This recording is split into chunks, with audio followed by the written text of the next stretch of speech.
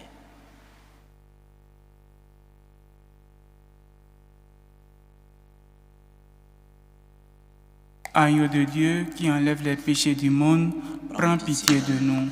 Agneau de Dieu qui enlève les péchés du monde, prends pitié de nous. Agneau de Dieu qui enlève les péchés du monde, donne-nous la paix.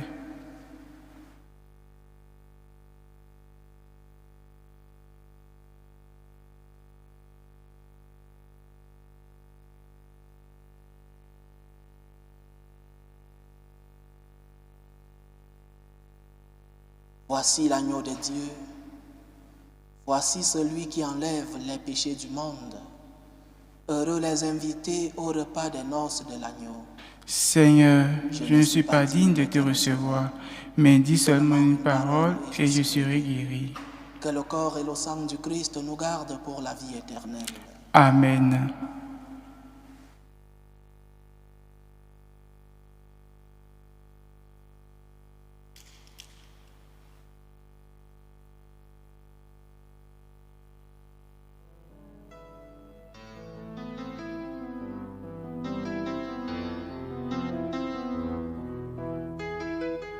Communion spirituelle. Mon Jésus, je crois en votre présence dans le très saint sacrement. Je vous aime plus que toute chose et je désire que vous veniez dans mon âme. Je ne puis maintenant vous recevoir sacramentellement dans mon cœur. Venez-y au moins spirituellement.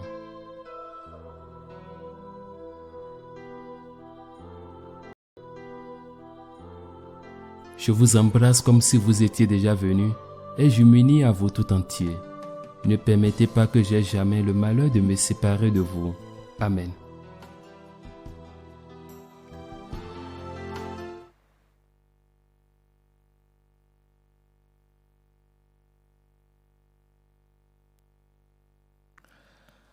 Achevons notre prière. Nous t'en prions, Dieu Tout-Puissant, donne-nous de recueillir tous les fruits du salut dont ces mystères sont déjà la promesse et le gage. Par Jésus-Christ, ton Fils, notre Seigneur, qui vit et règne avec toi dans l'unité du Saint-Esprit, Dieu pour les siècles des siècles. Amen. Le Seigneur soit avec vous. Et avec votre esprit. Que Dieu Tout-Puissant vous bénisse, le Père, le Fils et le Saint-Esprit. Amen. Allez dans la paix du Christ. Nous rendons grâce à Dieu. Salut, ô Reine, Mère de miséricorde, notre vie, notre douceur, notre espérance, salut. Nous crions vers toi, enfant d'Ève exilé. Vers toi nous soupirons, gémissant et pleurant, dans cette vallée de larmes. Ô toi, notre avocate, tourne vers nous ton regard miséricordieux, et après cet exil, montre-nous Jésus, le fruit béni de tes entrailles. Ô clémente, ô miséricordieuse, ô douce Vierge Marie. Amen. Priez pour nous, Sainte Mère de Dieu, afin que nous soyons rendus dignes des promesses de Jésus-Christ.